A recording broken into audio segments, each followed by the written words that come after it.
Opo, ginawa na ito dati, 'di ba, nung panahon ng pandemya.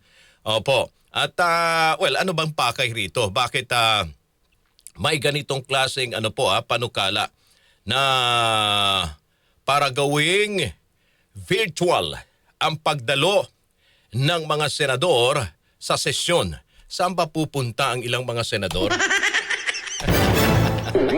Well, alam naman natin, mga kasama, isa na dyan si Senator Bato de la Rosa na hanggang ngayon hindi pa natin alam kung nasaan. Opo, dahil sa kanyang warrant of arrest na galing po sa ICC. At sinasabi, meron pa hong darating na warrant of arrest at isa na nga dyan na binanggit ng ICC ay para kay Senator Bongo naman. Opo. Ito ba ay may kinalaman rito? At yung iba pang mga senador, lalo na yung mga nasa majority na may mga kinakaharap ding mga kasama na kaso. Alright. Nasa linya po natin ngayon si Atty. Domingo Cayosa. Atty., good morning. Good morning, magandang umaga sa ating mga kababayan. Alright. Okay. May motion si Senator Rodante Marcoleta na amyendahan ang rules para payagan ng virtual na pagdalo ng mga senador sa sesyon. Opo. Sabi ko nga, ito ay ginawa na dati nung panahon ng pandemya. Tama ba, attorney? Kung hindi ako nagkakamali, ganito ang naging sistema ng pagdalo ng mga senador sa sesyon. Pero ngayon, ibang usapan ito. Ito ba'y pupwedeng, itong motion, pupwedeng itong i-adapt hanggang sa impeachment trial ng mga senador na virtual yung kanilang pagdalo sa trial bilang mga hurado?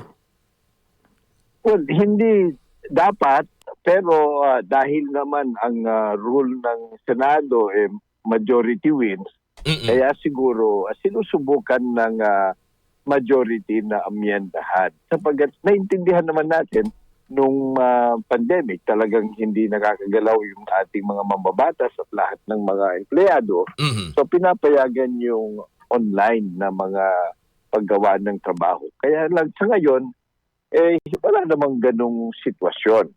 Kaya dapat ang namamayani yung dating rules na kinakailangan nandun talaga yung senador kasi nga importante na kasama siya dun sa pagdedebate at saka sa mga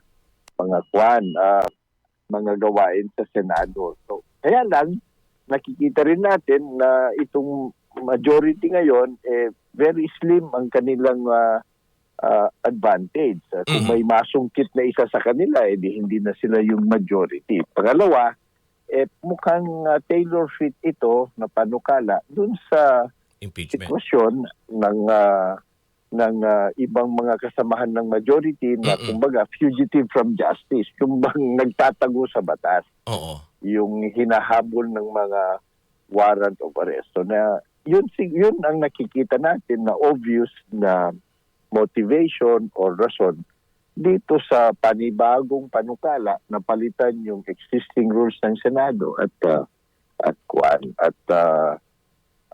papayagan uli yung online participation. But of course, dahil iba naman yung circumstance, medyo revolting ang dating noon. Kasi parang ang nangyayari ho dito yung mga nagtatago sa batas, papayagan mo pa rin mag-participate dun sa gawain ng mga mambabatas. So very ironic.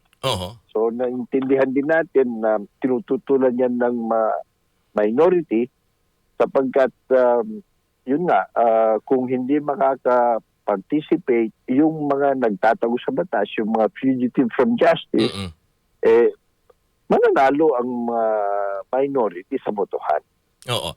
Pero po pwede yung pinapayagan yun, attorney. Kahit may kaso ka, for example, si Senator Bato, kung sakasakali, nahuli at dinala na sa The Hague, papayagan pa rin siya makadalo kahit nandun siya nakadetain. Well, kung titignan ho natin yung experience ng mga nakaraan, yung mga senador na kinulong, hindi ho pinayagan yun. Pag nakakulong na sila, hindi na sila nagpa-participate. So ngayon siguro, kaya nga binabago nila yung rules para kahit ano man ang mangyari, papayagan silang mag-participate. But ang problema ho dyan, kung nakulong ka na, maaari ding hindi ka papayagan nung warden. Kasi ang desisyon na yan, nandun na sa kamay nung warden. Lalong-lalo na kung sa ICC, hindi ho papayagan yan. Ganon din sa atin dito. Wala naman tayong na halimbawa. Itong isang simpleng halimbawa. Member ko board of directors sa isang bangko. Nakulong ka. Aba, pwede ba na magpasa ng resolution yung natitirang board ng bangko at sasabihin, sige, pwedeng online. Tapos magpapaalam ka dun sa kulungan na mag-online ka. Hindi pwede ho yun. Sapagkat pag detention prisoner ka, meron ka hong mga ibang mga karapatan o pribilehyo na matatanggal talaga sa iyo. Kasama na yung online participation sa deliberations. Yung cellphone nga, bawal sa kulungan. Correct, oo. So ito lang ho yung napakasimpleng maintindihan ng ating mga kababayan na hindi dapat. Oo. At of course ito, dahil nga nagtatago siya, wala pa sa loob ng kulungan, di gusto niya magpa-participate. Pero morally and legally, it is very objectionable. Kaya naintindihan din natin ang sama ng loob o yung tindi ng objection din ng minorya.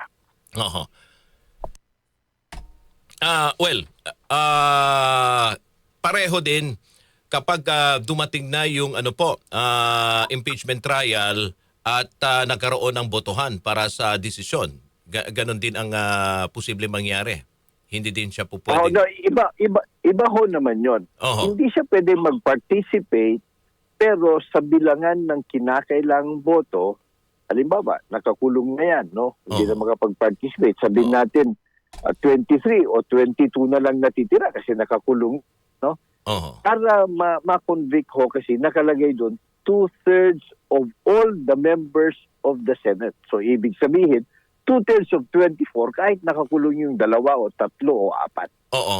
Kasi yun ang nakalagay sa ating saligang batas. So hindi ho binibilang yung attendance, kundi yung number of all the members of the Senate. Hindi ho yung 2/3 of the quorum. Hindi ho, 2/3 of all the members. Kaya 16 pa rin na boto ang kinakailangan para ma-convict ang sinumang impeach high government official. So magiging counted pa rin yung boto kahit nandun sila? Hindi ho sila makakaboto, pero yung yes or no, hindi sila makakaboto, pero ang kinakailangan pa rin na guilty verdict, 16. Okay. Ayun. In your own personal opinion, sa tingin niyo, saan po ito papunta? Itong nangyayari ngayon sa Senado, attorney.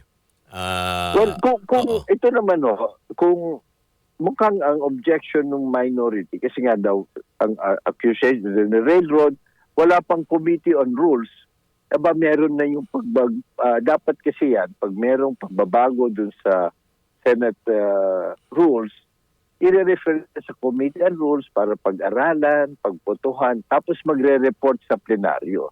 So dahil nagmamadali sila, wala pa talagang silang na-organize. Hindi ba, bago lang yung pagpalit ng liderato, hindi pa na-reorganize yung committee on rules. Ang ginawa ho, pinalik ka agad sa plenaryo at gusto ng pagbotohan. Doon ho yung away nila. Because theoretically also, kung dadaan yan sa proseso at dumaan sa committee on rules, nagbotohan doon, tapos report out sa plenaryo at nagbotohan at nanalo pa rin sa majority vote, ganun ho ang mangyayari. Pwede nilang palitan yung kanilang rules, whatever reason. No? Even if it's objectionable, it is within their power. Pero ang punto ng minorya nga naman ngayon, sige, pero dumaan tayo sa tamang proseso. Huwag yung i-shortcut. So mukhang doon ang rason ng walkout, to dramatize siguro yan, at saka para pag-usapan ninyo sa media, pag-usapan ng taong bayan, at magkakaroon ng feedback dun sa ating mga senador. Ayan. Oo. At makarating din sa publiko kung anong nangyayari ngayon. Importante yan, Ron. Kasi kaya nga napakahalaga ang ginagawa niyong media, lalo ng mainstream media. Kasi, you speak to power you talk about the truth, walang kinikilingan, para mas naiintindihan ng taong bayan at nalalaman nila at nagre-react sila. Kasi itong mga senador, pinupulsuhan din yung bayan eh. Correct. Kung walang buwang yung bayan, naggugulat na lang sila, hindi nyo kino-cover, talagang i-railroad na lang na i-railroad. Diba? So importante na yung ginagawa nyo, naiintindihan ng taong bayan, pinapaliwanag natin, para yung taong bayan ang magbigay ng feedback. Okay ba sa amin yan o hindi? Kasi at the end of the day, ganun naman ang ating demokrasya, yung ating popularly elected representatives, pinupulsuhan ng taong bayan. Opo. Okay. Sa ibang usapin, attorney, gusto ko lang din kunin ang inyong opinion dito sa binabanggit ni Senator Amy Marcos na CONAS. Na di umano'y ang plano rito para sa no election sa 2028. Well, eto ho ba, para sa nakikita po ninyo, posible ba itong mangyari ngayon? Sa sitwasyon ng Senado at sa mainit na usapin ng politika at bangayan, hindi pagkakasundo ng mga senador at hindi naman pa po pwedeng mailalayo yan kung tatanungin ang ordinaryong Pilipino na ito ay may kinalaman na para sa 2028 elections at may halong politika. Well, doon sa usapin ng CONAS, well, sa tingin ninyo, ito ba ay posible na mangyayari? Well, sa ating, of course, allegation yan ng isang senador, kapatid pa ng presidente, Opo. pero highly improbable. Kasi hindi ho naman ganun kadali yung mag-amyenda ng konstitusyon. At wala naman tayong nakikitang movement either sa Kamara o kaya sa Senado tungkol sa eleksyon at sa pag-aamyenda ng ating konstitusyon. Sa dami ng ating problema, ang pinakamatindi yung korupsyon, no? Opo. Iba't ibang klase ng korupsyon. Korupsyon sa DPWH, sa iba't ibang sangay ng gobyerno, sa Vice President, at kung ano-ano pang mga nakikita natin. So, plus itong problema natin sa ekonomiya, itong ating crisis sa langis, sa energy. So, sa tingin ko, highly improbable yung sinasabi niya. Kaya siguro nagagalit yung ibang senador kasi nga gumagawa siya ng kwento na mukhang wala namang factual basis. So, at yung unless you can show that, yung proseso, attorney, ganun lang ba kabilis? Kasi kung sinasabi ito para sa 2028 elections, ang plano is Noel, okay, baguhin pa yung age requirement ng tatagbong Pangulo sa konstitusyon. Ganun lang ho ba kadali na para amyendahan ang konstitusyon natin? So, medyo hindi ho ganun kadali. Sa totoo lang, kahit halimbawa, may papasa sa lower house, sa Senado, halos hati lang sila eh. So, mahirap din. Pangalawa, may public consultation pa yan. Pangatlo, hanggang ngayon, hindi pa nare-resolve yung interpretasyon ng ating saligang batas. Paano maboboto sa CONAS? Sabay ba silang lahat o kaya separately? Hanggang ngayon, issue pa rin yan. Aabot yan sa Supreme Court. So, medyo gahol na ng oras. So, kaya nga, because of all of this, no, yung circumstance ng ating bansa ngayon, yung constitutional gray area, at saka yung mga slim majority o minority sa Senado, lahat ng mga aspeto na ito, sa aking paningin, hindi ganun kadali. So mukhang pasabog lang ito para madagdagan yung kaguluhan, but I don't think it has any political, legal, or practical basis. Ayun. Alright, attorney, maraming salamat po sa inyong oras at panahon. Mabuhay po kayo. Maraming salamat. Magandang umaga po sa lahat. Attorney Domingo, kayo sa mga kasama